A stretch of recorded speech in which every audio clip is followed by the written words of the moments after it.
Hello students. आज हम start करने जा रहे हैं क्वेश्चन पेपर 3 के सॉल्यूशंस। पहले क्वेश्चन में ऐसा बोला गया है कि 2a is equal to 3b is equal to 4c। और हमें क्या कैलकुलेट करने को बोला गया है? हमें रेशियो बोला गया है a is to b is to c। इसको सॉल्व करने के कई तरीके हैं। One of the simplest method is this. सबसे पहले ये निकालो 2, 3 और 4 का एलसीएम। हम जानते हैं 2, 3, 4 का एलसीएम क्या होता है भाई? 12 होता है, राइट? तो यहां पे 2 को कौन से डिजिट से आप मल्टीप्लाई करोगे तो 12 आएगा? 6 से। 3 को कौन से डिजिट से मल्टीप्लाई करोगे तो 12 आएगा? 4 से। और 4 को 3 से मल्टीप्लाई करोगे तब 12 आएगा। तो इसका डायरेक्ट आंसर मिल सकता है 6:4:3। C is the correct answer. Next sum में हमें बोला गया है 15% ऑफ एक्स। तो मैं ऐसे लिख रहा हूं 15% of x is same, same माने इक्वल है, 20% ऑफ वाई। तो यहां पे हम लिख रहे हैं 20% ऑफ वाई। 15% को मैं शो कर रहा हूं 15/100। 20% को शो कर रहा हूं 20/100। दोनों के डिवाइड में 100 है, कैंसल हो जाएगा। क्रॉस मल्टीप्लीकेशन, यहां पे y मल्टीप्लाई में है, अपोजिट साइड जाएगा डिवाइड में। सिमिलरली ये जो लेफ्ट साइड में 15 मल्टीप्लीकेशन में है वो अपोजिट साइड डिवाइड में जाएगा। कैंसलेशन, 5 4 5 3। सो x और y का रेशियो क्या बनेगा? 4:3। B is the correct answer. Next हमें बोला गया है दो नंबर्स है। पहला नंबर है 20, दूसरा नंबर है x+2। और इन दोनों नंबर का रेशियो कितना है? 2:3। क्रॉस मल्टीप्लीकेशन होगा तो 20 के साथ 3 मल्टीप्लीकेशन में जाएगा, 20×3 = 60। और ये वाला x+2 जो है वो 2 के साथ मल्टीप्लीकेशन में जाएगा। सो 60 = 2x+4। और जैसे ही आप इसको सॉल्व करोगे आपको x की वैल्यू क्या दिखाई देगी? Value of x will be 28। Equation solve कर लो, आंसर मिल जाएगा। नेक्स्ट क्वेश्चन है ratio of 200 gram to 2 kg। यहां पे ध्यान से देखना है, दोनों के यूनिट अलग अलग है। तो सबसे पहले मैं लिख रहा हूं 200 ग्राम्स, लेकिन रेशियो निकालने के लिए 2 kg को पहले ग्राम्स में कन्वर्ट करना पड़ेगा। We know that 1 kg is equal to 1000 grams. तो 2 kg में कितने ग्राम्स होते हैं? 2000 ग्राम्स। तो यहाँ पे 200 1 and 200 10। Ratio is definitely 1:10। Next वाले सम में बोला गया है सिंपल इंटरेस्ट 6% है पहले 3 साल के लिए, 8% है नेक्स्ट 5 साल के लिए, and 10% per annum beyond 8 years। पहले 3 साल 6% इंटरेस्ट, फिर 5 साल 8% interest, beyond 8 years। Beyond 8 years मतलब 8 साल के बाद जितने भी साल है, टोटल 10 सालों का इंटरेस्ट दिया गया हमें। सो 8 साल के बाद कितने और साल होंगे? 2 और साल होंगे, और वहां पे इंटरेस्ट कितना एप्लीकेबल होगा? 10% इंटरेस्ट एप्लीकेबल होगा। हमें बोला गया है कि 10 साल का टोटल इंटरेस्ट अगर 1560 रुपये है तो एक्चुअल अमाउंट कितनी होगी? सम मतलब प्रिंसिपल अमाउंट कितनी होगी? तो चलो हम यहां पे सबसे पहले एज्यूम करते हैं कि भाई हम प्रिंसिपल अमाउंट कितनी रखते हैं? 100 रुपये रखते हैं, मतलब हम 100 रुपये इन्वेस्ट करते हैं। तो पहला इंटरेस्ट कितना होगा? 3 × 6 = 18 रुपीज होगा। दूसरा इंटरेस्ट 5 8 = 40, तीसरा इंटरेस्ट 2 × 10 = 20। तो अगर हम 100 रुपये रखते हैं, 100 रुपये इन्वेस्ट करते हैं, तो हमारा इंटरेस्ट कितना होगा? 78 रुपीज होगा। तो ध्यान से यहां पे हम एक फॉर्मूला जनरेट करेंगे कि जब सिंपल इंटरेस्ट 78 रुपीज हो तो प्रिंसिपल अमाउंट 100 रुपीज है। तो जब सिंपल इंटरेस्ट 1560 रुपये हो तो प्रिंसिपल कितना होगा? तो प्रिंसिपल निकालने के लिए हम क्या करेंगे? 1560 को 1560 को 100 से मल्टीप्लाई करेंगे और फिर उसे 78 से डिवाइड करेंगे। कैलसी में टाइप करो 1560 multiply by 100 divided by 78। Answer will B 2000 rupees. तो हमने कितने रुपए इन्वेस्ट करे होंगे? 2000 रुपये इन्वेस्ट करे होंगे यहां पे। नेक्स्ट क्वेश्चन देखते हैं। In what time will ₹3,90,625 amount to ₹4,56,976 at 8% per annum?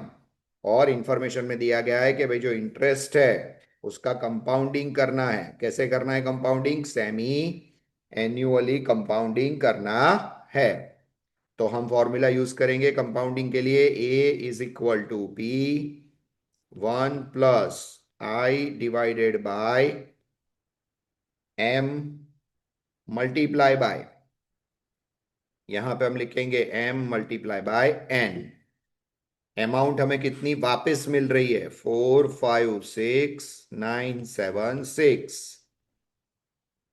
हमने कितनी अमाउंट इन्वेस्ट करी थी? 3,90,625। आई माने rate of interest. Rate of interest है 0.08। सेमी एनुअल कंपाउंडिंग है। सेमी एनुअल कंपाउंडिंग में एम की वैल्यू होती है 2। एम की वैल्यू मैंने 2 रख दी। नंबर ऑफ ईयर्स यहां पे मेंशन नहीं करे गए, तो यहां पे हम ये मान के चलेंगे कि नंबर ऑफ ईयर्स जो है उसको एन ही मानेंगे, क्योंकि एट व्हाट टाइम हमें पूछा गया है। एट व्हाट टाइम मतलब नंबर ऑफ ईयर्स हमें कैलकुलेट करने को बोला गया है। ये वाला जो 390 है उसको हम अपोजिट साइड ले जाएंगे। 456,976 उसके डिनोमिनेटर में ले जाएंगे 390,625। यहाँ पे 1 प्लस 0.08 को 2 से डिवाइड करो, दैट इज 0.04। और यहाँ पे हम लिखेंगे 2n। इसका डिवीजन परफॉर्म करो कैलसी में। इसका जब आप डिवीजन परफॉर्म करोगे तो यहाँ पे ऐसे डिजिट्स दिखाई देंगे 1.16986। राइट हैंड साइड पे 1.04 का 2n पावर। अब ध्यान से देखो लेफ्ट हैंड साइड में ये जो डिविजनल नंबर आया हमारा, वो एक्चुअली क्या शो करता है? वो एक्चुअली शो करता है 1.04 का 4 पावर। और राइट हैंड साइड पे तो है ही 1.04 का 2n पावर। दोनों साइड बेस कैंसल, पावर को कंपेयर करेंगे। 4 इज इक्वल टू 2n, तो इसका मतलब n विल बी 2। तो यहां पे नंबर ऑफ ईयर्स 2 आएंगे। Answer A is the correct answer. Next वाला क्वेश्चन, इसमें ऐसा पूछा गया है सम ऑफ एन टर्म्स। अच्छा, सम ऑफ एन टर्म्स माने एस एन लिखा जाता है। एस एन की वैल्यू है 3n² + 5n। हमें ऐसा बोला गया है कि फाइंड नंबर ऑफ टर्म्स, और टर्म कौन सी है हमारे पास? 152 है। तो अगर हमें क्वेश्चन में सम ऑफ एपी दिया है और हमें टर्म ऑफ एपी की ओर जाना है, तो एक फॉर्मूला होती है Tn is equal to Sn minus Sn-1। Sn की वैल्यू है हमारे पास 3n² + 5n, लेकिन ये वाली वैल्यू हमारे पास नहीं है। तो पहले हम ये वाली वैल्यू डिराइव करेंगे। यहां पे हम वैल्यू डिराइव कर रहे हैं Sn-1। वैल्यू कैसे निकाली जाती है? तो ओरिजिनल इक्वेशन में जहां पे n होता है उसे रिप्लेस करके n-1 कर दो। तो यहां पे n की जगह n-1, यहां पे भी n की जगह n-1, n-1 the whole square. तो इसका एक्सपेंशन होगा n² - 2n + 1। यहाँ पे 5 जो है वो अंदर दोनों के साथ मल्टीप्लाई में जाएगा, तो 5n-5। अब 3 को सबसे मल्टीप्लाई करते हैं, तो यहाँ पे आएगा 3n², 3 2 = 6n, 3 1 = 3, ये as it is, 5n and -5 as it is. तो यहाँ पे 3n², ध्यान से देखना, ये -6n है, -6n में +5n ऐड करो तो होगा -n, +3 - 5, +3 - 5 इज -2। तो यहाँ पे हमारे पास इसकी वैल्यू क्या मिली हमें, 3n² -n -2। ब्रैकेट ओपन करते हैं, 3n² +5n, यहाँ पे माइनस की साइन है, सो जब ब्रैकेट ओपन होगा तो साइन चेंज हो जाएगी। तो यहाँ पे -3n², minus minus plus, minus minus +2, +3n² -3n² cancel, 5n + n कितना होता है, 6n +2। तो हमारे पास tn की वैल्यू है अब 6n +2, और ये वाली टर्म क्वेश्चन में दी गई है, value of the term is 152। Right hand side वाला 2 अपोजिट साइड जाएगा, माइनस होगा, 152 में से 2 माइनस करो तो 150, 6 मल्टीप्लाई में अपोजिट साइड डिवाइड में, सो n इज इक्वल टू 25। तो नंबर ऑफ टर्म्स यहाँ पे होगी 25th टर्म। नेक्स्ट वाला क्वेश्चन, क्वेश्चन में क्या बोला गया है कि भाई डिस्टेंस जो है वो 10% इंक्रीज होता है और टाइम 2.50% इंक्रीज होता है, तो इसकी इम्पैक्ट स्पीड पे कैसी होगी, ये हमें कैलकुलेट करना है। ठीक है, तो चलो यहाँ पे हम दो वैल्यूज जनरेट करते हैं, एक ओरिजिनल, एक न्यू वैल्यू। पहले हम डिस्टेंस की बात करते हैं, हम एज्यूम करते हैं कि भाई ओरिजिनल डिस्टेंस कितना था, 100, परसेंटेज में दिया है ना, तो परसेंटेज 100 में कैलकुलेट होते हैं, तो 100 लिखेंगे। 100 में यहाँ पे 10 इंक्रीज होते हैं, तो 100 में जब आप 10 इंक्रीज होंगे करोगे तो क्या आएगा, 100 + 10 that is 110, that is the new distance. अब हमें टाइम को इवेल्युएट करना है, तो टाइम के लिए भी परसेंटेज में वैल्यू है, तो मैं टाइम के लिए लिखता हूं ओरिजिनल टाइम 100, 100 में 2.50 इंक्रीज करने हैं, इंक्रीज मतलब क्या आएगा, 102.5 आएगा। अब मानो कि अगर डिक्रीज करना होता तो हम 100 में से माइनस करते, इंक्रीज करना है इसलिए 100 में प्लस करेंगे। अब यहाँ पे क्या करना है, यहाँ पे हम पहले ओरिजिनल स्पीड कैलकुलेट करेंगे। ठीक है,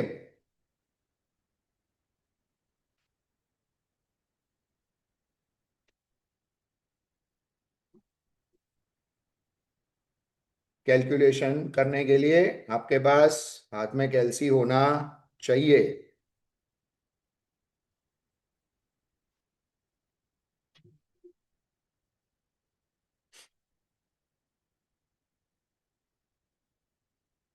यहाँ पे हम स्पीड कैलकुलेट करेंगे, तो यहाँ पे स्पीड का कैलकुलेशन कैसे होगा, तो स्पीड का कैलकुलेशन करने के लिए सबसे पहले 100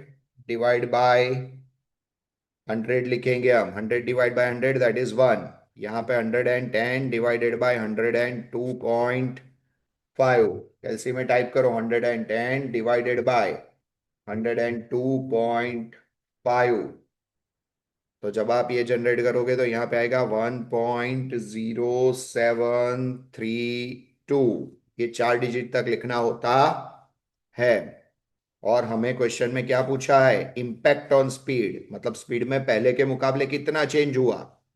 तो भाई नई स्पीड कितनी आई, 1.0732, ओरिजिनल स्पीड कितनी थी, 1, और परसेंटेज में है सो मल्टीप्लाई बाय 100। जब आप इसको सॉल्व करोगे कैलसी में तो आएगा आपके लिए, आपके पास वैल्यू आएगी 7.32%।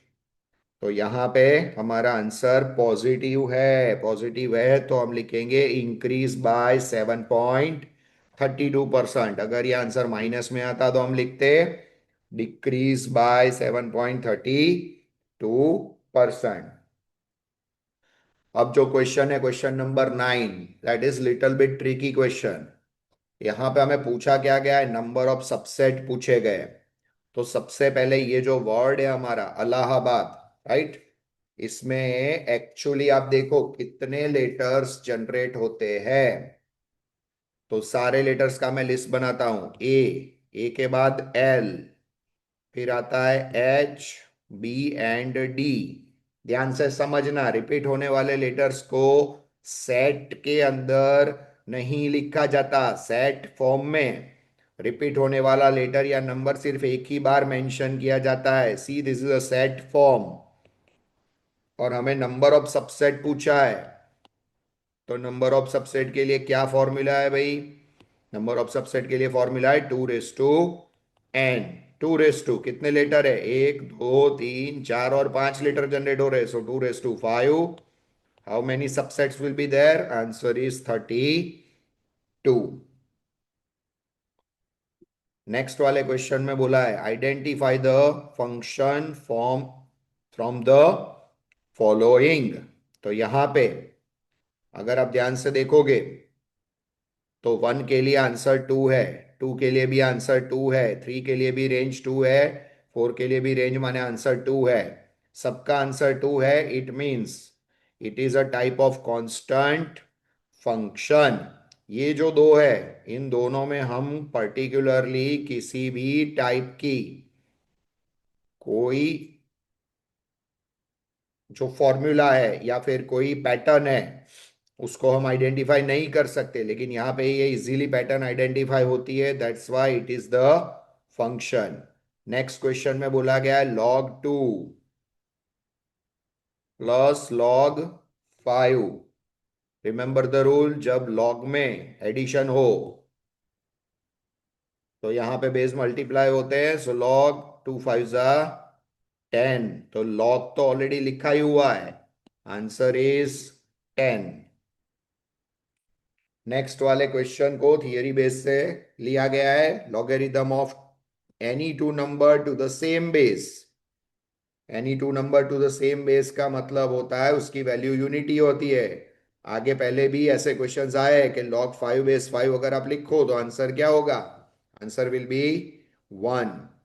द नेक्स्ट क्वेश्चन में पूछा गया है the whole of the integral part of logarithm, उसे क्या कहते हैं भाई? उसे कहते हैं कैरेक्टरिस्टिक। नेक्स्ट वाला क्वेश्चन ध्यान से पढ़ेंगे।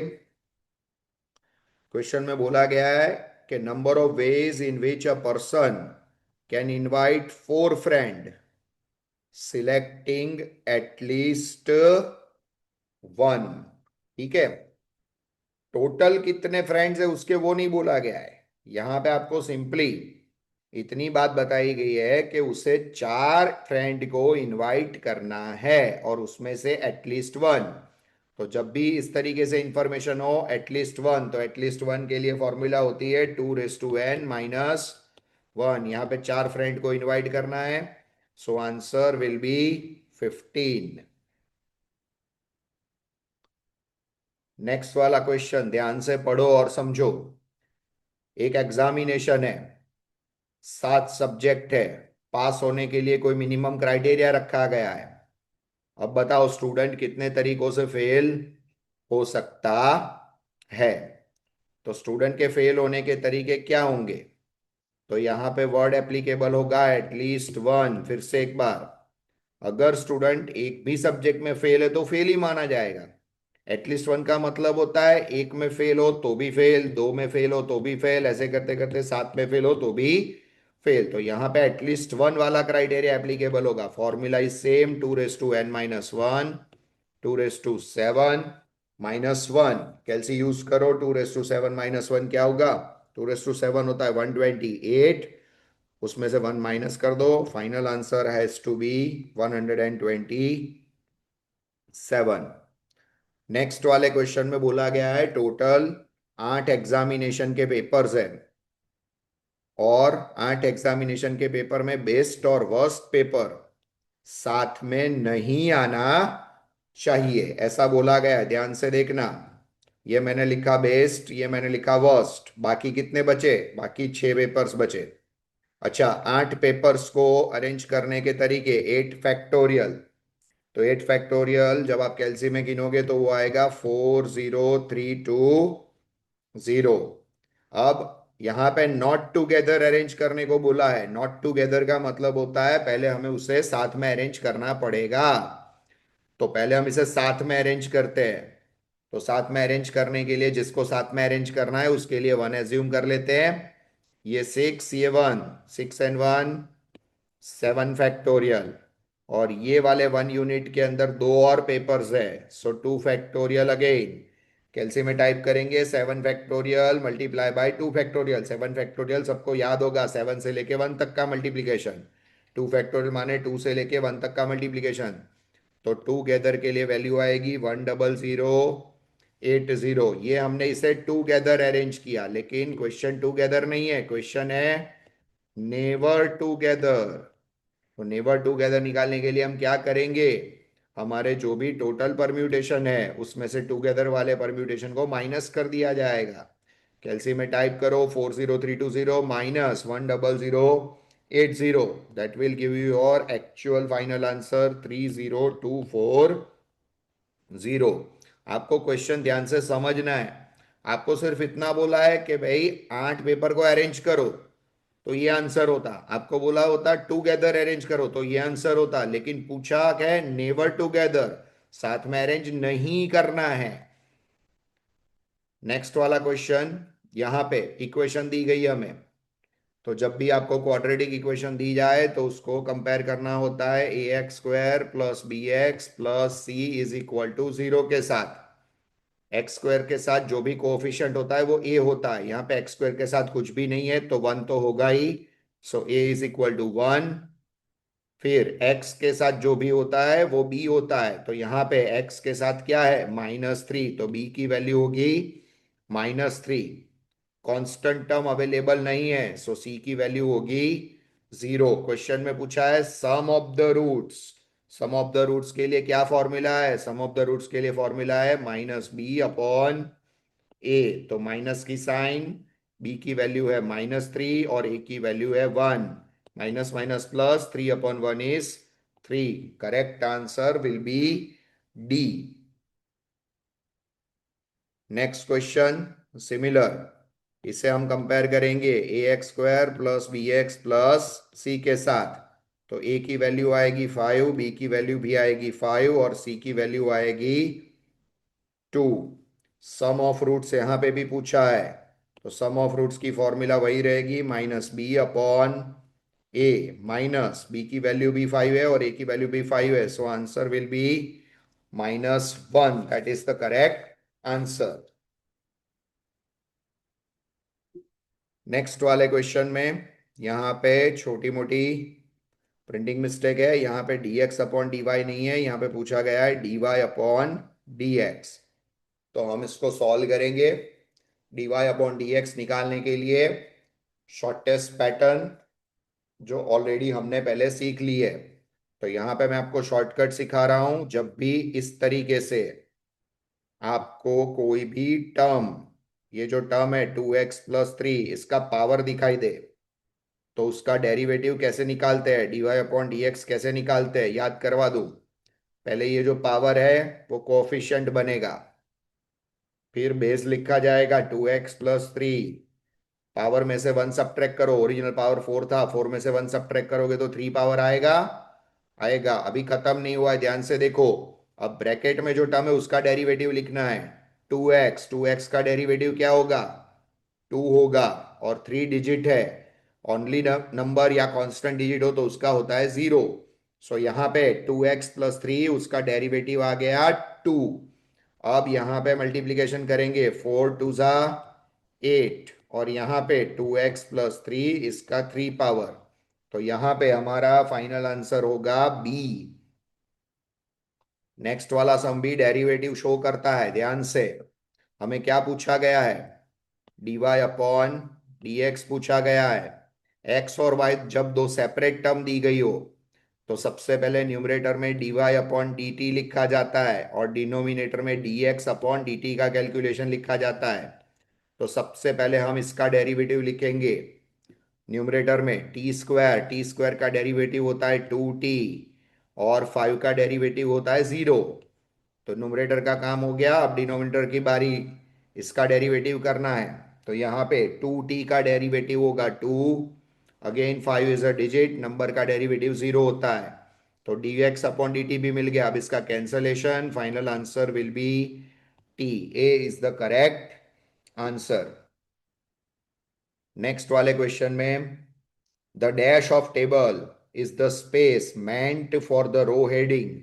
रो हेडिंग में जो स्पेस होती है उसे क्या कहते हैं? स्टब्स के नाम से जाना जाता है। नेक्स्ट वाला क्वेश्चन, म्यूचुअली इंक्लूसिव क्लासिफिकेशन कौन से वेरिएबल के लिए होता है भाई? Of course it is for discrete variable. Next बोला है कि ओजाइव कर्व में जो वर्टिकल एक्सिस होता है, वर्टिकल एक्सिस पे हम क्या शो करते हैं? वर्टिकल माने वाई एक्सिस, हॉरिजॉन्टल एक्सिस जो होता है ये एक्स एक्सिस होता है, और वर्टिकल एक्सिस जो होता है वो वाई एक्सिस होता है। वाई एक्सिस पे क्या शो किया जाता है? क्वेश्चन में पूछा है क्यूमुलेटिव फ्रीक्वेंसीज। नेक्स्ट क्वेश्चन में पूछा गया है extreme values have dash effect on mode. Mode में एक्सट्रीम वैल्यू की कोई इफेक्ट होती है? नहीं होती, कभी नहीं होती। So answer is no. Next question, next question में बोला है 15 स्टूडेंट है, उनका मीन, मीन मतलब एवरेज वेट है 110 kg। तो यहां पे X bar is equal to sigma X upon N. ध्यान से देखना, नंबर ऑफ स्टूडेंट कितने हैं भाई? 15 स्टूडेंट, और मीन कितना है? 110 kg। तो यहां पे 15 स्टूडेंट्स के लिए सिग्मा एक्स क्या मिलेगा हमें? 110 को 15 से मल्टीप्लाई करो, 1650 मिलेगा। ये पहली इंफॉर्मेशन। अब ध्यान से पढ़ना, यहां पे बोला गया है मीन माने average of 5 of them. 5 of them मतलब ये जो 15 है उसमें से 5 लोग, उसकी एवरेज है, उसका मीन है 100। तो mean 100 sigma X upon N, 5 लोग। तो ये वाले 5 बच्चों के लिए वेट कितना होगा? ये वाले 5 स्टूडेंट्स के लिए वेट होगा 500। ठीक है। फिर बोला है एंड ऑफ अनदर 5 स्टूडेंट। अब और बाकी 5 स्टूडेंट है, ये एक्स बार सिग्मा एक्स अपॉन एन, ये 125 kg वेट। नेक्स्ट 5 स्टूडेंट्स के लिए 125 को 5 से मल्टीप्लाई करो तो आएगा 625।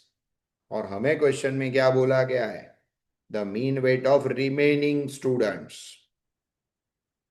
तो समझो 15 स्टूडेंट्स का टोटल वेट इतना है, उसमें से पहले 5 जो है, 1 से 5 स्टूडेंट, इसका वेट इतना है, बाकी 5 जो है उसका वेट इतना है। अब बाकी और कितने बचे? 15 में से 5 और 5, 10 स्टूडेंट हो गए।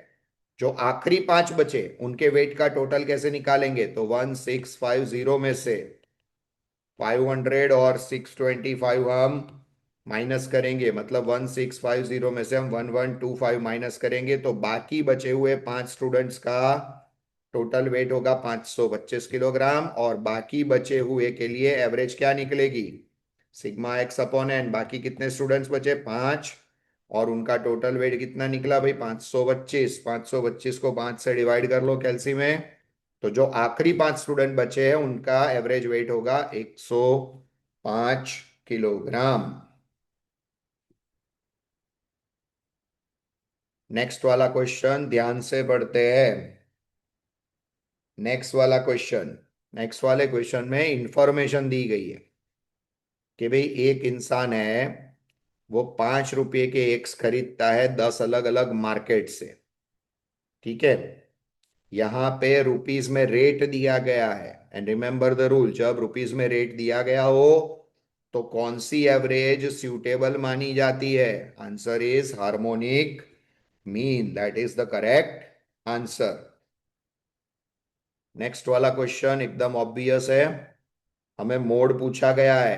तो मोड की फॉर्मूला क्या होगी? मोड की फॉर्मूला होगी 3 times median minus 2 times mean. So 3 times median is 32.50 minus 2 times mean is 26.25. कैल्सी का यूज करना है आपको. कैल्सी का यूज करो. 3 टाइम्स 32.50 करोगे पहले, तो क्या आएगा? कैल्सी में टाइप करो 3 × 32.50, तो ये वैल्यू आएगी 97.5. उसके बाद मल्टीप्लाई करो 26.25 को 2 से मल्टीप्लाई करो तो आएगा 52.5. और अब सब्ट्रैक्शन करो 97.5 minus 52.5. Answer will be 45. So C is the correct answer. ये वाली फॉर्मूला सबको याद होगी, इंपेरिकल फॉर्मूला कहा जाता है इसे. नेक्स्ट क्वेश्चन है inter quartile range quartile deviation से कितने गुना होती है? Answer is it is double the value. Next वाला जो क्वेश्चन है, ये क्वेश्चन थोड़ा ट्रिकी है. हमारे पास यहाँ पे टोटली 2 वेरिएबल के लिए एक इक्वेशन दी गई है. उसमें से हमें बोला गया है कि x का स्टैंडर्ड डेविएशन 6 है, y का स्टैंडर्ड डेविएशन क्या होगा? तो y का स्टैंडर्ड डेविएशन निकालने के लिए पहले मुझे y को सेपरेट करना पड़ेगा. इक्वेशन में लिख रहा हूं 2x प्लस 3y इज 12. तो 3y कितना होगा भाई? 3y होगा 12 minus 2x. Opposite side opposite sign. तो y की वैल्यू क्या होगी भाई? y की वैल्यू होगी 12 माइनस 2x डिवाइड बाई 3. सो y की वैल्यू होगी 12 divided by 3 minus 2x divided by 3. ठीक है. तो इस तरीके से हमें क्या मिलेगा? इस तरीके से हमें मिलेगा y की वैल्यू. अब यहां पे x का कोफिशिएंट हमें देखना होता है. What is the coefficient of x? That is -2/3. तो यहां पे जब हमारे पास वैल्यू है -2/3, तो उसका हम यूज करेंगे standard deviation of y is equal to, ये जो भी नंबर हो उससे मॉड्यूलस में रखा जाता है, multiply by standard deviation of x. Modulus में निकलने से negative number becomes positive. So 2/3 multiply by 6. तो यहाँ पे इसका कैंसलेशन करेंगे, आंसर होगा 4. तो जब x का स्टैंडर्ड डेविएशन 6 होगा तब y का स्टैंडर्ड डेविएशन होगा 4. सिमिलरली नेक्स्ट वाला क्वेश्चन यहाँ पे बोला गया है. नेक्स्ट वाले क्वेश्चन में हमें इंफॉर्मेशन में सबसे पहले मीन दिया गया है. मीन कितना है भाई? 10 है. कोएफिशिएंट ऑफ वेरिएशन कितना है? 50% है. ध्यान से देखना. कोएफिशिएंट ऑफ वेरिएशन की formula s/x into 100. Coefficient of variation है 50. स्टैंडर्ड डेविएशन तो मुझे नहीं पता, लेकिन एक्स बार पता है. एक्स बार माने मीन है 10 इंटू 100. तो यहाँ पे 50 के साथ 10 मल्टीप्लाई में जाएगा और 100 डिवाइड में जाएगा. That is standard deviation. तो 0 0 कट होने की वजह से स्टैंडर्ड डेविएशन की वैल्यू कितनी होगी? 5 होगी. ये मुझे पहला लेवल, पहला आंसर मुझे मिल गया. ठीक है. अब मुझे क्या फाइंड करना है? मुझे इस पर्टिकुलर इक्वेशन के लिए क्या निकालना है? इस पर्टिकुलर इक्वेशन के लिए मुझे स्टैंडर्ड डेविएशन निकालना है. इक्वेशन है मेरे पास 3 - 2x. एक्स का जो कोफिशिएंट होता है वही देखा जाता है. तो स्टैंडर्ड डेविएशन निकालने के लिए पहले मैं इसे मॉड्यूलस में डालूंगा और ऑलरेडी जो स्टैंडर्ड डेविएशन मैंने निकाला हुआ है 5, इससे मैं मल्टीप्लाई कर दूंगा. Negative becomes positive. Answer will B 2 5 जा 10. तो यहाँ पे इस पर्टिकुलर इक्वेशन के लिए स्टैंडर्ड डेविएशन मुझे मिलेगा 10. नेक्स्ट क्वेश्चन में पूछा गया है correlation coefficient between shoe size and intelligence of person. Shoe size और इंटेलिजेंस के बीच क्या कोई लेना देना होता है? नहीं होता है. कोई कोरिलेशन नहीं होता. That's why it is known as nonsense correlation. Next question देखते हैं भाई. नेक्स्ट क्वेश्चन में क्या पूछा गया है हमें? नेक्स्ट क्वेश्चन में बोला है 10 set of variable. 10 set of variable का मतलब होता है n इज इक्वल टू 10। सम, सम माने सिग्मा ऑफ स्क्वायर, ये मैंने स्क्वायर कर दिया। डिफरेंस, डिफरेंस को कहते हैं डी, इसकी वैल्यू है 30। तो जरा याद कर ले, रैंक कोरिलेशन के लिए क्या फॉर्मूला होती थी? 1 - 6 sigma D square divided by N, N square minus 1। तो ये वाली फॉर्मूला हम अप्लाई करेंगे तो 1 - 6 इंटू 30, एन की वैल्यू है 10, यहाँ पे 10 का स्क्वायर माइनस 1। 6 इंटू 30 होता है 180, यहाँ पे 10, 10 का स्क्वायर होता है 100, 100 माइनस 1 इज 99। तो यहाँ पे 180 को हम डिवाइड करेंगे 990 से। कैलसी यूज करो, 180 को डिवाइड करो 990 से, सो ये वैल्यू आएगी। अच्छा, यहाँ पे फ्रैक्शन में आंसर दिया है तो पॉइंट में नहीं करना है, तो यहाँ पे हम कैंसलेशन करेंगे। तो कैंसलेशन जनरेट करेंगे, 90 टू ज़ा एंड 90 11 ज़ा, सो ये 2/11 होगा। 11 एलसीएम बनेगा, क्रॉस मल्टीप्लीकेशन, 11 1 ज़ा 11 -2। सो फ्रैक्शन में न्यूमरेटर डिनोमिनेटर फॉर्म में आंसर आएगा 9 डिवाइडेड बाय 11। आंसर अगर यहाँ पे पॉइंट में दिए होते तो हम यहाँ पे क्या करते, 180 डिवाइडेड बाय 990 को कैलसी में कैलकुलेट करके पॉइंट में लेके आते, तो पॉइंट में आंसर मिल जाता। नेक्स्ट वाला क्वेश्चन ध्यान से देखना है। हमें कोरिलेशन कोफिशिएंट फाइंड करना है। कोरिलेशन कोफिशिएंट के लिए फॉर्मूला है covariance divided by standard deviation of X divide and standard deviation of Y. Covariance तो 420 है, यहाँ पे वेरियंस अगर 484 है तो 484 का आपको अंडर रूट निकालना पड़ेगा। 484 का अंडर रूट करोगे कैलसी में आएगा 22। यहाँ पे वेरियंस ऑफ वाई 441 है, वेरियंस है 441, तो स्टैंडर्ड डेविएशन उसका अंडर रूट करके मिलेगा। Standard deviation is 21।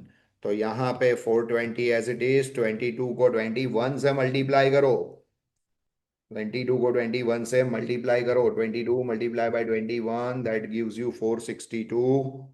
और जब इसका फाइनल डिवीजन करोगे तो इसका फाइनल डिवीजन आपको दिखाई देगा 0.909। तो आंसर होगा D, D is the correct answer. Next वाले क्वेश्चन के लिए फिर से एक बार, 10 स्टूडेंट्स है, n इज इक्वल टू 10, और यहाँ पे सम ऑफ स्क्वायर ऑफ डिफरेंस है, मतलब सिग्मा डी स्क्वायर है 22। तो इसमें रैंक कोरिलेशन की फॉर्मूला, रैंक कोरिलेशन की ये वाली फॉर्मूला यूज करेंगे। और इस बार पॉइंट में कैलकुलेशन करोगे जब आप, तो पॉइंट में कैलकुलेशन करने से आपका फाइनल आंसर आएगा बी, 0.867। इसके बाद नेक्स्ट वाला क्वेश्चन, पहले वाले रैंक हमें क्या क्या दिए गए हैं? Rank of x that is 1 2 3 4 5। दूसरे वाले रैंक है आर वाई, देखो यहाँ पे रैंक वर्ड है, सो बॉटनी को हम एक्स ले लेते हैं, केमिस्ट्री को वाई ले लेते हैं। तो ये है 2 3 1 5 एंड 4। पहले डी निकालेंगे, डी कैसे निकालते हैं भाई? R X minus R Y, ये -1 होगा, 2 - 3 -1, 3 - 1 2, 4 - 5 -1 एंड 5 - 4 +1। डी स्क्वायर निकालेंगे, -1 का स्क्वायर 1, नेगेटिव नंबर का स्क्वायर पॉजिटिव होता है, पॉजिटिव नंबर का स्क्वायर तो पॉजिटिव होता है, 2 का स्क्वायर 4, ये 1। तो यहाँ पे सिग्मा डी स्क्वायर कितना मिलेगा? 4 + 4 8। यहाँ पे कितने ऑब्जर्वेशन है? 1 2 3 4 और 5 ऑब्जर्वेशन है, तो एन की वैल्यू होगी 5। आर की फॉर्मूला अप्लाई करो, 1 - 6 sigma D square divided by N, N square -1। तो यहाँ पे फॉर्मूला में जैसे ही आप वैल्यू इंसर्ट करोगे, और वैल्यू इंसर्ट करके इसका फाइनल सॉल्यूशन जैसे ही आप डिराइव करोगे, your answer will be, correct answer will be 0.6। 0.6 आ रहा है answer? Yes, C is the correct answer. Next वाला क्वेश्चन ध्यान से, रिग्रेशन कोएफिशिएंट बोला है, ठीक है।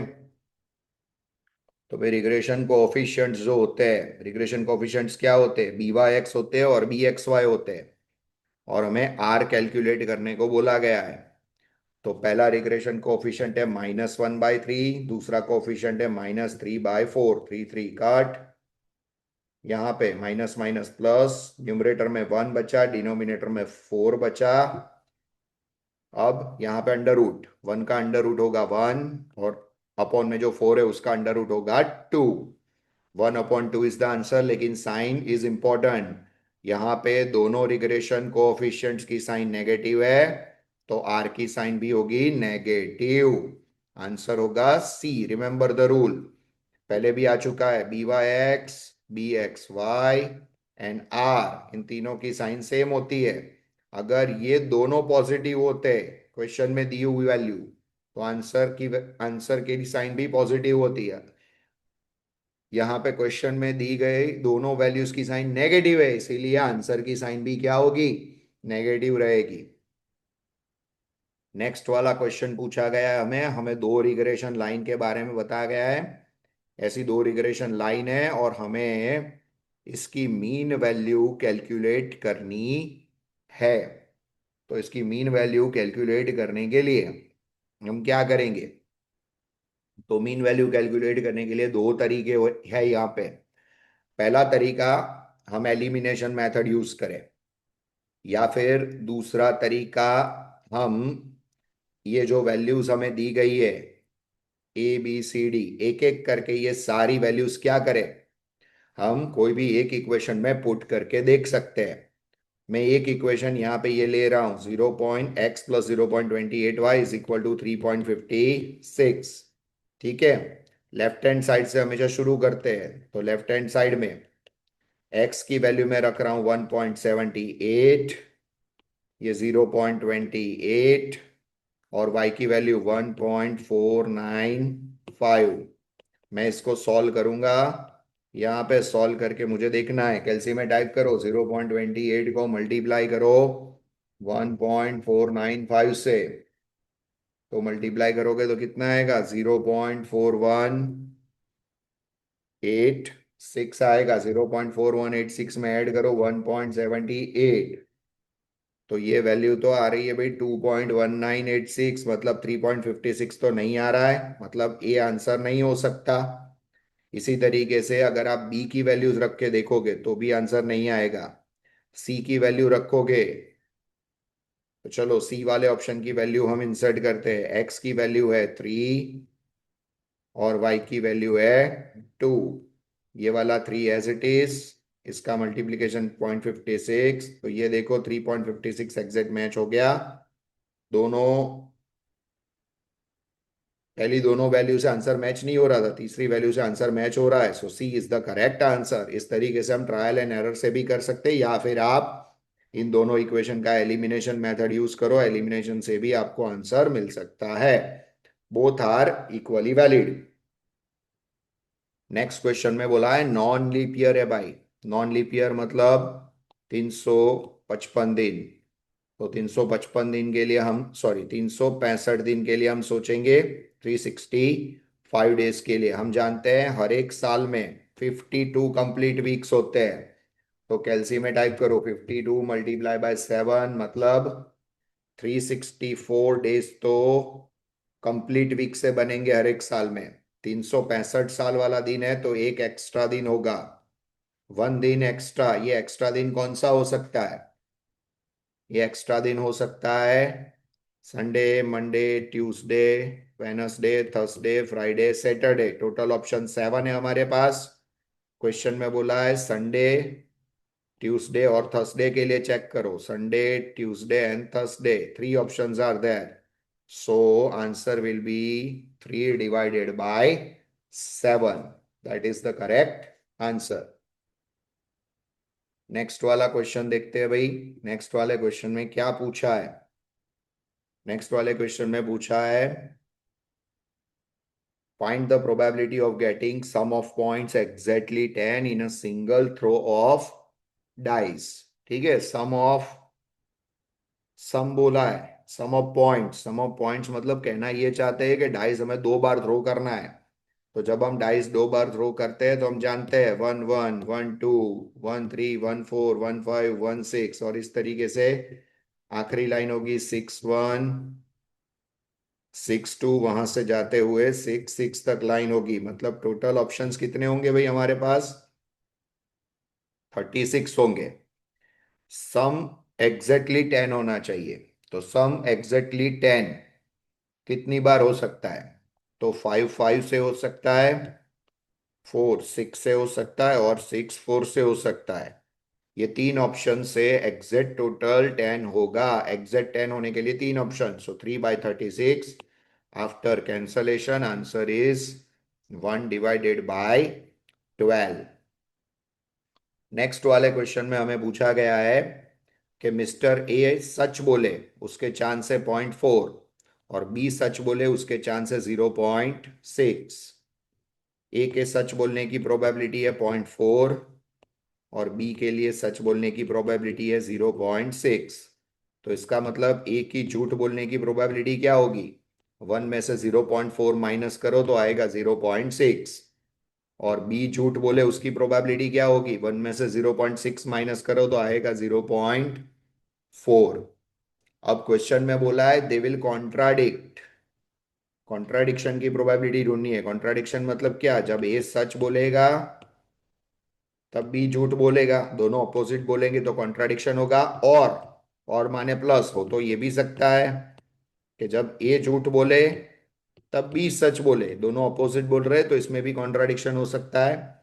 तो यहाँ पे हम मल्टीप्लीकेशन करेंगे, 0.4 इंटू 0.4 प्लस 0.6 इंटू 0.6। तो यहाँ पे 0.16 प्लस 0.36, 0.16 प्लस 0.36 करोगे तो एडिशन होगा 0.52। That is the correct answer.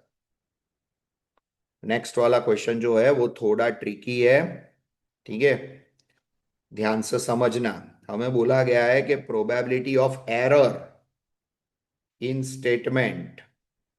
तो प्रोबेबिलिटी ऑफ एरर कितनी दी गई है? ए के लिए 0.3 दी गई है, ये प्रोबेबिलिटी ऑफ एरर है। लेकिन क्वेश्चन में हमें बोला गया है करेक्ट स्टेटमेंट के लिए। तो अगर एरर के चांस 0.3 है, अगर एरर के चांस 0.3 है तो सही होने के चांस होंगे 0.7।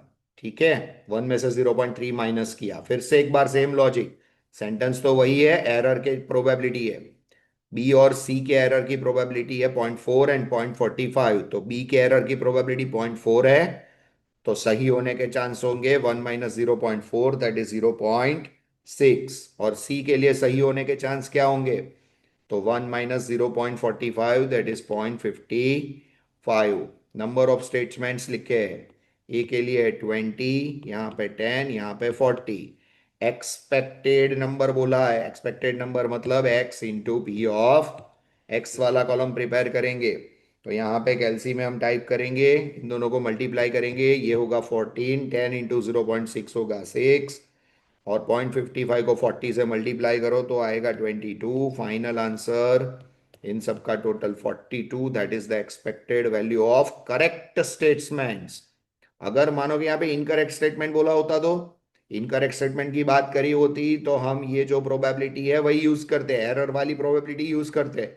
लेकिन क्वेश्चन करेक्ट स्टेटमेंट के बारे में, तो करेक्ट स्टेटमेंट की प्रोबेबिलिटी निकालने के लिए हमें क्या करना पड़ेगा? 1 माइनस एररियस स्टेटमेंट्स, वो माइनस करना पड़ेगा। अब next question, A B C तीनों mutually exclusive and exhaustive event है, और जब म्यूचुअली एक्सक्लूसिव और एग्जॉस्टिव इवेंट्स होती है तो हम जानते हैं कि भाई P of A plus P of B plus P of C exact 1 होता है। ये 0.6 है, ये 0.2 है, 0.6 प्लस 0.2 0.8, अपोजिट साइड जाएगा माइनस होगा, तो पी ऑफ सी की वैल्यू आएगी 0.2। ये वाला आंसर करेक्ट होगा। नेक्स्ट वाले क्वेश्चन के लिए, जब दो म्यूचुअली एक्सक्लूसिव इवेंट्स की बात हो तो यहां पे हमें क्वेश्चन में पूछा गया है probability of A B, probability of A B का मतलब होता है probability of A intersection B कितना होता है। म्यूचुअली एक्सक्लूसिव इवेंट में इंटरसेक्शन इवेंट की प्रोबेबिलिटी होती है हमेशा zero, so zero is the correct answer. यहाँ पे conditional probability, probability of A condition B पूछा गया है। ए कंडीशन बी के लिए फॉर्मूला क्या बनती है, फॉर्मूला बनती है probability of A intersection B divided by P of B. Correct answer होगा यहाँ पे B. Wholesale price index number किसने रिप्रेजेंट किया था, answer is Laspeyres index number, उसे इस नाम से भी जाना जाता है। नेक्स्ट वाला क्वेश्चन ध्यान से पढ़ो।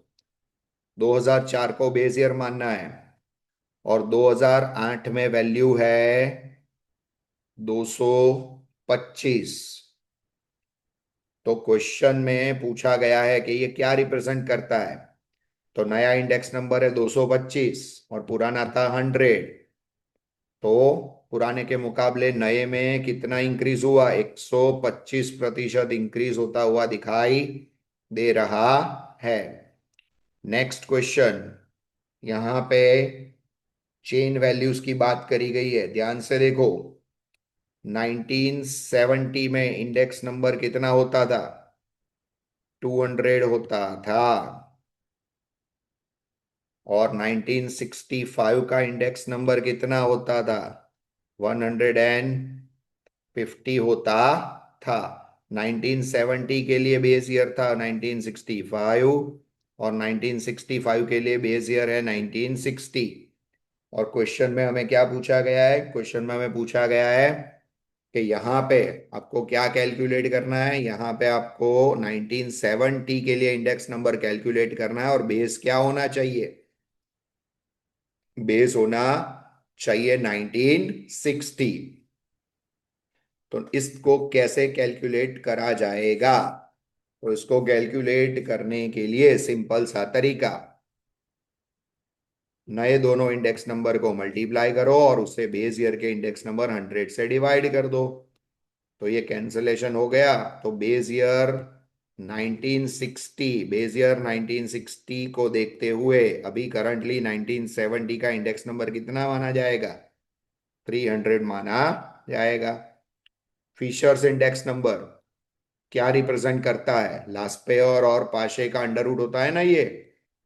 तो ये अंडर रूट की साइन क्या रिप्रेजेंट करती है, कौन सा मीन, ज्योमेट्रिक मीन रिप्रेजेंट करती है। नेक्स्ट वाले क्वेश्चन में बोला गया है सेक्युलर ट्रेंड जो होता है, राइट, उसकी जनरल टेंडेंसी क्या हो सकती है लॉन्ग पीरियड में। तो भाई लॉन्ग पीरियड में कुछ भी हो सकता है, इंक्रीज भी हो सकता है पहले से, डिक्रीज भी हो सकता है, स्टेगनेंट भी हो सकता है। तो इसका मतलब आंसर करेक्ट है D, all of above.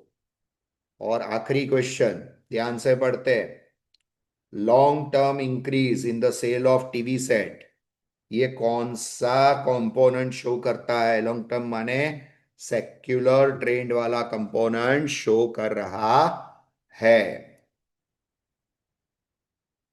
So student ये वाला क्वेश्चन पेपर कंप्लीट हुआ, बेस्ट ऑफ लक।